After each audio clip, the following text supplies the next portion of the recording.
Welcome to The Debate. Good to be here.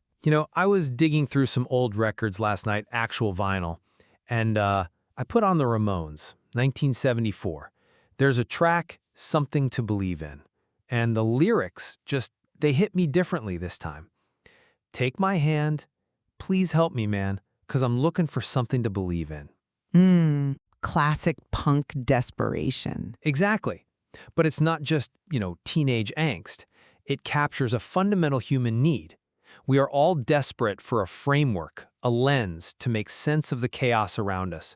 We're looking for an ideology, and that brings us right to the gray area we're exploring today. It really is the tension that defines pretty much every political and social conflict we see. In the news, in history books, everywhere. So the central question is this. To what extent should our ideology be based on individualism, prioritizing personal freedom, agency, and profit, versus collectivism, which prioritizes the group, social responsibility, and the common good? It sounds abstract, but it determines everything. I mean, from your tax rate to how you even define your own identity. It's asking who owns your life. Do you belong to yourself, or do you belong to the community? I'll be taking the side of the individual. I'm arguing for the primacy of the me. My stance is that individual initiative, rational self-interest, and the principles of capitalism are really the only reliable engines for human liberty and progress. And I will be the voice for the collective, for the we. My argument is that without a strong social structure to protect the vulnerable, individualism is just a fancy word for exploitation. We need the group to ensure survival, justice, and stewardship of our world. Okay, so let's get into the machinery of this. When I say I champion the individual, I'm not just talking about being selfish. I'm going back to the foundational philosophy of the 17th century. I'm looking at John Locke. The father of liberalism, right? Right. Locke's insight was radical because it completely flipped the script on human nature. Before him, the assumption was often that people needed to be herded.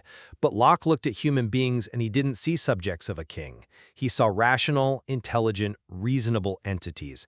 He argued we're born as a tabula rasa, a blank slate. And if you believe that, then you believe that power shouldn't come from a monarch. It has to come from popular consent. Which puts the individual at the center of the political universe. Precisely. And that political individualism is the DNA of economic individualism, which we now call capitalism. When you trust that people are rational, you trust them to make their own economic choices.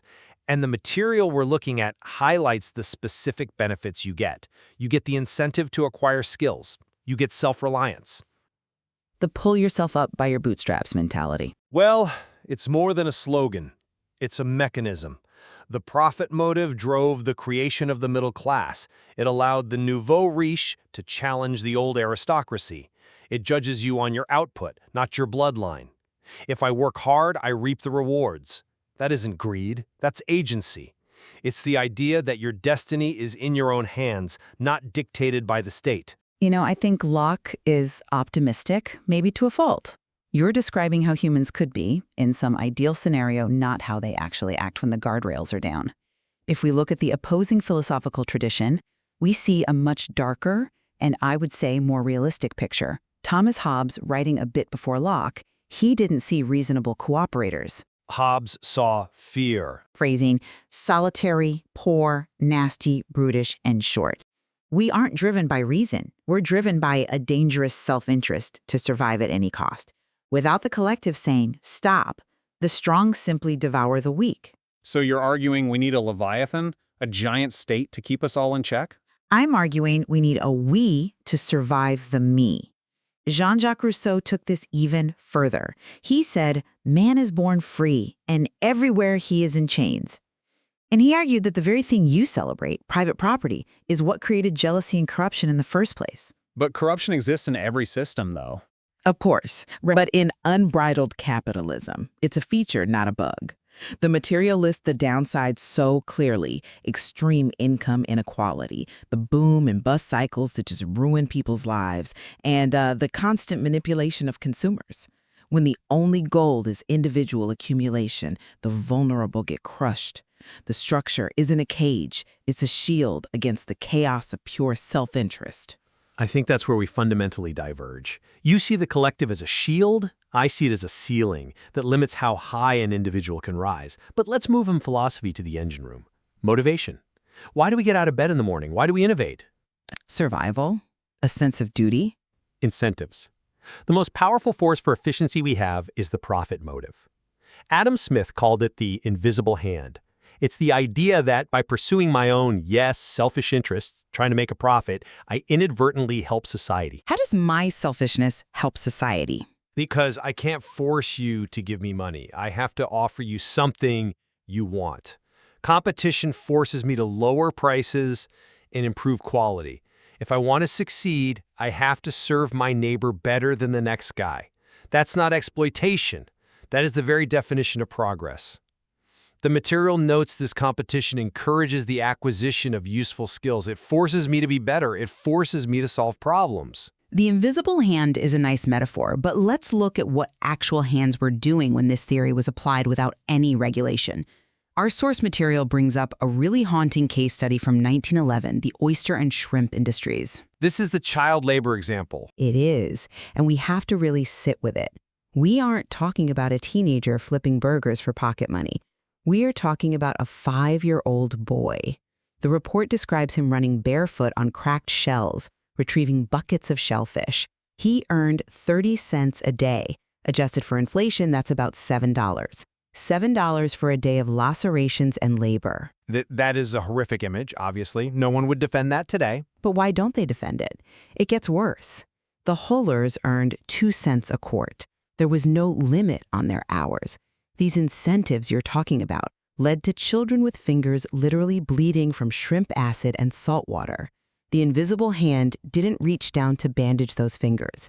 The market was perfectly happy with that arrangement because it was efficient. It kept costs low. But we don't live in 1911. The system evolved. Because of collective intervention. That is my entire point. It wasn't individual initiative that stopped child labor. It was the collective, the government, unions, social reformers saying, no, this is wrong. The profit motive has no moral compass. It needs the collective to provide one. If you leave it to incentives, the incentive is always to exploit the cheapest labor you can find. Okay, I will concede that the early industrial period was brutal, but you're judging the system by its failures rather than its potential. The market corrects itself, society evolves.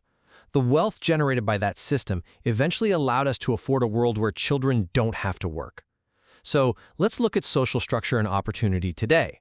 The beauty of individualism is that it offers a way out of historical oppression. A way out, or just a justification for leaving people behind? A way out. Look at the testimony of Deepika Gupta from our material. She's a medical student in India. Now, India has a long history of the caste system, a rigid collective structure that determined your life before you were even born. That is the ultimate collectivism. You are your group forever. And it was an oppressive structure, absolutely. Exactly. So Deepika argues against these government quota systems which try to enforce equality. She says, quote, I came here under my own merit. If everyone comes here on their own steam, then they will get equal respect. That's the ideal of meritocracy. It's the reality of self-reliance. She wants to be judged as a doctor, not as a demographic. An individualist system breaks down those barriers because the market doesn't care who your parents were. It doesn't care if you're from the wrong caste. It only cares if you can perform the surgery. That is liberation. But that assumes the playing field is level, and we know it just isn't. Meritocracy is a myth if the starting line is staggered. The material explicitly discusses that 36% of India's population falls into other backward classes, or OBCs, who were historically excluded from education and power. But the goal is to integrate them. You don't integrate a population that's been systematically oppressed for centuries by just opening the doors and saying, good luck, compete. Nitin Kambal, another voice in the text, he counters Gupta. He says poor students from lower castes can prove that they're able and intelligent. All they need is an opportunity. Opportunity is what the market provides. No, the market provides competition. Opportunity often requires structural intervention. That's why things like affirmative action or the quota system in India exist. They're collective actions designed to correct for historical wrongs.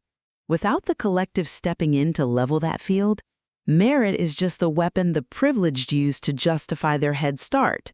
The self-made man usually had a lot of help he doesn't acknowledge. Roads, schools, stability, all provided by the collective. I see the logic there, but there is a danger in that intervention. When you categorize people by group, even to help them, you trap them in that identity. You're saying, you are an OBC student, not you are Nitin.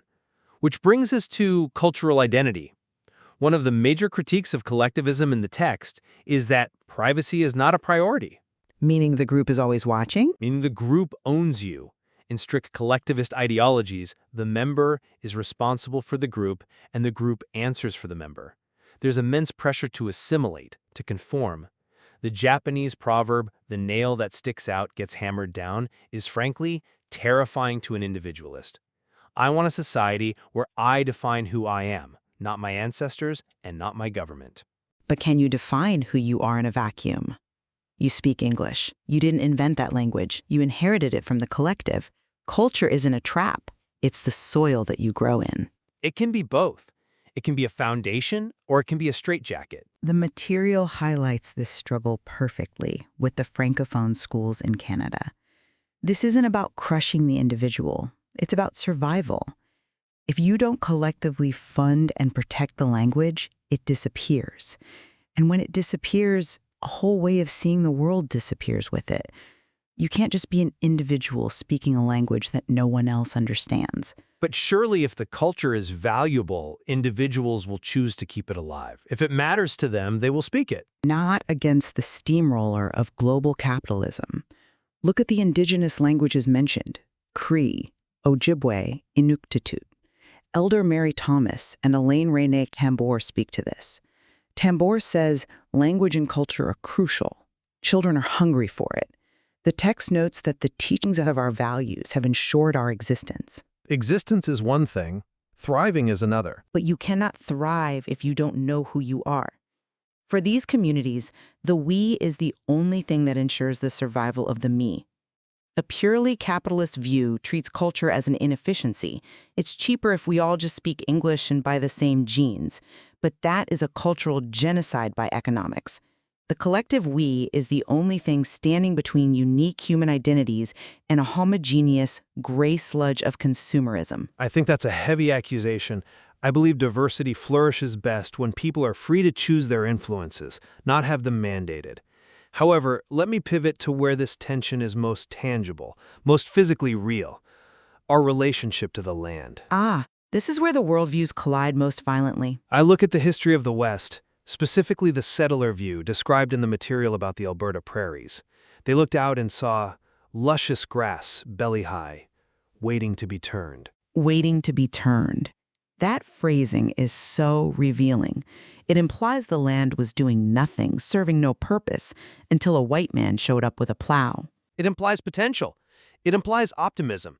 Locke's entire theory of property, which is the basis of our legal system, is that you acquire it by mixing your labor with the natural world. By farming, by mining, by building, we create value. We utilize resources. This mindset built the modern world. It's why we have heated homes and technology and food security. We took the raw chaos of nature and turned it into civilization. It's also why the planet is burning. You call it utilization.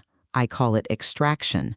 The material contrasts your view with the corporate standpoint versus stewardship. Corporations are just groups of individuals trying to provide goods people want. Driven by that profit motive you love so much, Mary Miller of the Burger Commission points out that the corporate standpoint assumes we must control and exploit these resources to achieve economic gain. It views the land as a warehouse of commodities that just needs to be emptied. And what's the alternative? Stagnation?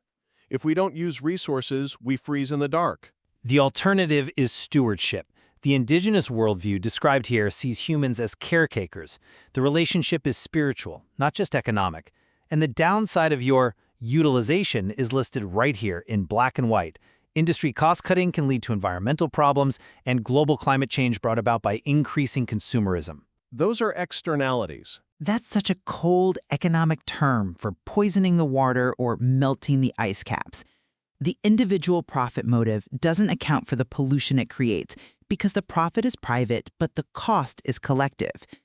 If we don't think as a we about the environment, there won't be a world left for the me to profit in.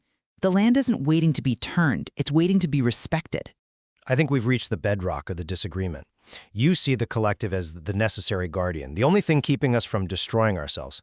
I see it as a potential tyrant that stifles innovation and limits our potential to solve those very problems.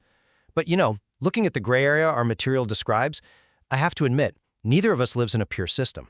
No, we don't. The text explicitly mentions the United States, the bastion of capitalism, still regulates its markets, and Canada is described as a mixed economy. Right. We have free markets, but the government steps in for safety, like preventing those 5-year-olds from shucking oysters. And we have public schools, public roads, healthcare. We're constantly negotiating this balance. We acknowledge the market is good at creating wealth, but the collective is necessary for justice. The material calls it the puzzle of identity. Figure 1.4 shows how family, media, gender, environment, they all piece together. We are all trying to figure out where we fit. We are individuals, yes, but we are shaped by the collective forces all around us. And figure 1.3 asks the listener to place an X on the line between collectivism and individualism. It asks some hard questions. If my country needs me, should I sacrifice my life? Is wealth shared or private? Do I believe the buck stops with me? That's the question I leave with the listeners. I still maintain that the engine of history is the free individual. Locke was right about our potential.